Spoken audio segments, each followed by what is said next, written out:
I wrote this story as part of a submission for a competition. Obviously, I didn't win, but the quest was to come up with a story with unconventional love. So let me start with the story then. So the title of the story is The Undying Thirst, and this is actually taken from one of my recent visits in Jaipur. Um Partly fictional and partly, I would say, um, a true story. And obviously, I've created a plot around it. So the title of the story is The Undying Thirst. The pink city simmered in the hot sun. The heat waves hit my face as the tuk-tuk moved with liberal speed, cutting through the throng of tourists abounding the city, unaffected and uncaring of the scorching sun that shone mercilessly above their heads. From my rucksack bag, I pulled out a bottle of water. I had consumed most of its content, and what was left was too warm to provide any coolness to my parched throat. I looked at Mr. Baranwal, my city guide from the publishing house I had promised to write one book every year. He smiled amiably, his pink cheeks turning red from the broad grin. I shook my head disapprovingly at the bottle.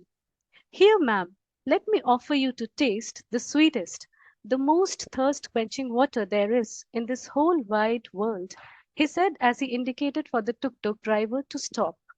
But we have to get to the location, Mr. Baranwal.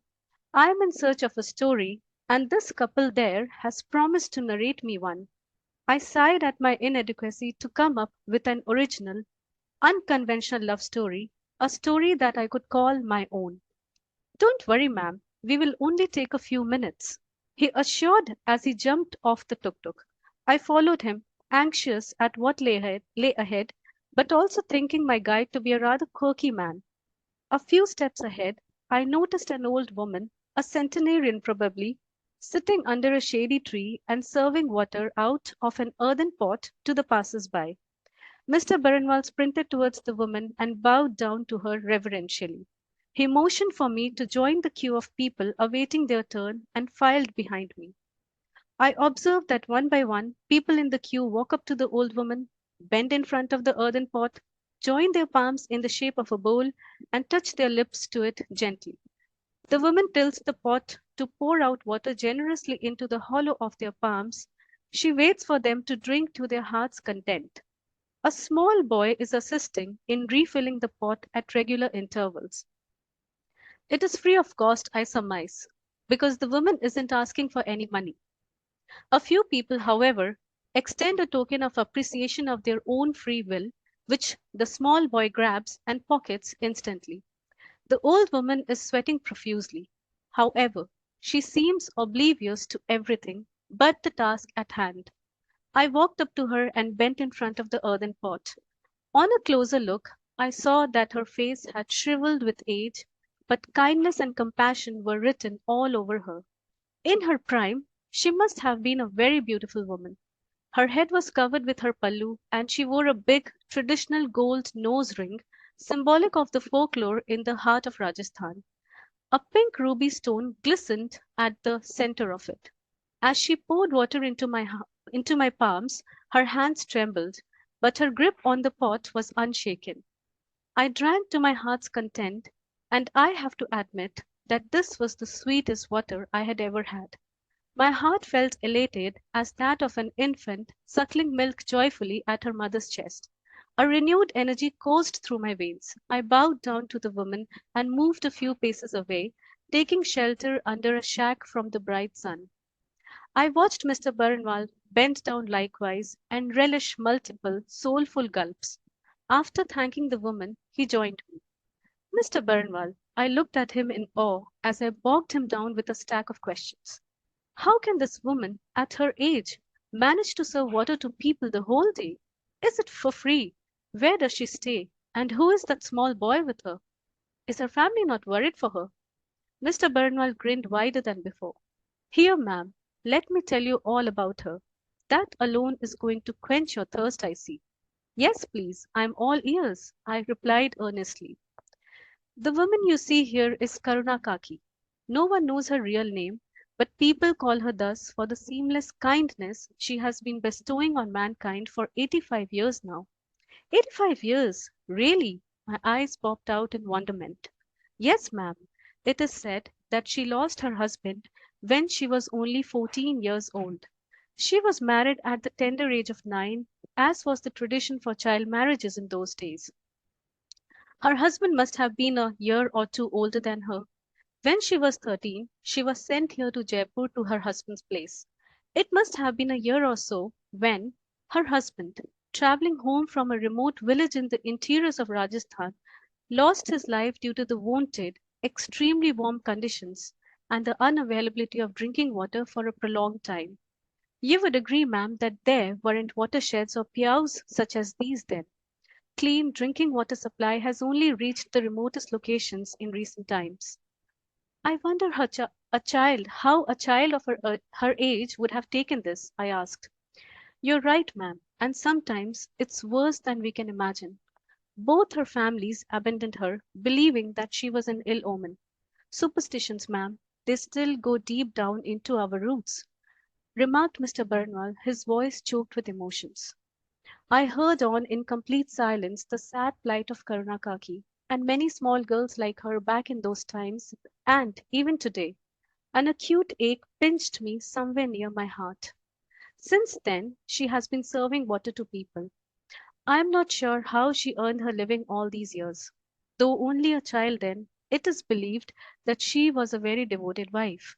She might not even have known the meaning of being married and of being a wife at the time, but I believe she knew it well, and she continues to remain so forever. Some day she wishes to unite with her husband, and she says that each time that she serves water to someone thirsty, she moves closer to that moment in time when finally she will be with her husband again in her next life. I looked at the old woman's face. There was no trace of her past, tragic life at all on it. All I saw was a woman who people thought had been waiting all these years to be united with her husband, when in reality, I believed that they had never parted. That small boy is an orphan. He was abandoned by his family when he was just a day old.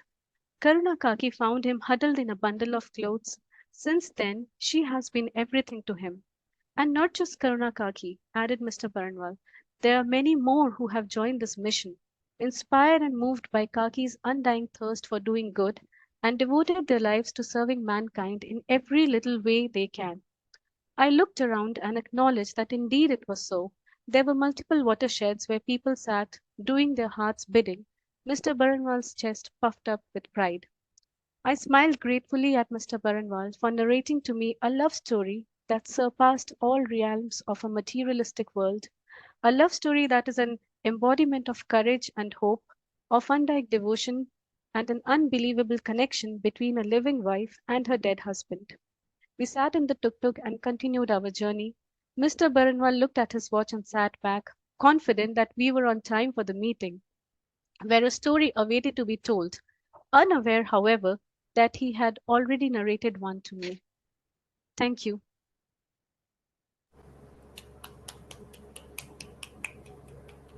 I think, Anu, this was the performance of the day. Thank you so much. I Means a think lot. Thank you. I think you should have got the first prize. You said, "No, obviously I didn't get a prize." I think No, this I didn't. story deserves a prize. I think outstanding. Thank you. Uh, the way you have written each and every word, you were all ears. I didn't miss Mhm. even a single word. Yeah. Generally, at the back of the mind, I've got a lot of things. So, Mhm. I generally, as compared to all of you, I don't enjoy that much each performance. So Mhm. sometimes, but I heard each and every word of yours. And Thank it you. was so beautifully narrated. Your narration was so good. And the thing which I told you in the beginning, like about your, scrolling and everything, Scrolling. this time Yes. it was perfect. Everything Okay. was perfect. Everything came out perfect. I was still scrolling, but I kept it still. Yeah, yeah, you were very still. Yeah. Thank you. So everything was perfect about this, and we always I always want that there should be some variety. We should have a musician, we should have singers, we should have poets, and we should have a storyteller also. We were missing a storyteller, so now you are a perfect, Thank you. find for us. I always feel that it might be boring for people to No, listen not to at all, stories. not at all. Thoroughly Thank enjoyed. you. We thoroughly enjoyed.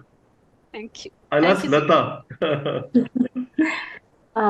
अनु मैंने भी I did not miss a beat एक एक word सुना मैंने as Rajesh said and the I mean more than the story जो मैं last तक पता चला एग्जैक्टली क्या हुआ and then how it beautifully it ended I think the beauty was in the narration the beauty was in the finer details everything was super imaginative super evocative from the depth of the palm जहाँ पे पानी जा रहा है एक एक चीज हम सोच पा रहे थे महसूस कर पा रहे थे to the fine lines to not having the trace of the tragic past that she had but she had compassion written all over her face everything was so beautifully written मैं स्टोरी से ज्यादा आपकी writing की कायल हो गई क्योंकि आपने Thank you. बहुत Thank you so much. yeah story is just a byproduct of all the 26 letters put together beautifully and weaved into a story but जो process था जो effort था वो बहुत beautiful था and that it this is itself a testament that we we heard everything and we were into that world जिसमें आप हमें लेके गई लास्ट तक और बहुत ही प्यार से अपने अपने हमें से ड्रॉप किया Thank you. आपके Thank you. टुक में हम भी थे और आपके Ah, साथ साथ that's very sweet. Thank you. बहुत ही प्यारा Neelu ji? Anu, I thoroughly enjoyed this story, and you had a wonderful plot, theme, characters, and the moral of the story also came up quite well. That some instances make us either selfish or selfless. Yes. So this woman just learned from her experience and made it a motive of her life to help other people. And the way you related the past to the present, it was quite not only we could visualize, imagine, we took a lesson from your story. So Thank you. keep Thank you. it up. Thank you. Ranjit? I love the story mainly because two reasons. Like we have very few Indian writers who write stories, Indian stories, or who picturize the Indian landscape in a universal way, right? So R.K. Narayan, uh, Malgudi Days is one of my favorite. Yeah. And if you look at the way Malgudi Days is written or the characterization is done, it's super Indian, right? But at the same time, it's a very international book, right? So it's gone places. So I really loved the way you've written this in the heart of Rajasthan. You know, you brought in the soul of Rajasthan, and you know the way you described the woman with the traditional nose ring and the pallu and all that. It just brings in a lot more depth into the character that you're writing, and that is the beauty of writing. Like it should actually have depth, and it should not be like a superficial story. And also, one more thing I loved about the story was that it had a message, but at the same time, it was treated in a very new age style. Now, not like a very cliched kind of a treatment. And also, the show's choice of character names like Mr. Bharanwal, etc. It's actually very beautiful. Like, and it adds. I can relate to Mr. Bharanwal as a character, and that is the beauty of writers, right? So I think you have that in you, and you should continue writing books. We have very few Indian writers who showcase India well. Most of them are Thank you. gone. It's a very great compliment. Thank you. Thank you so much. Rajat?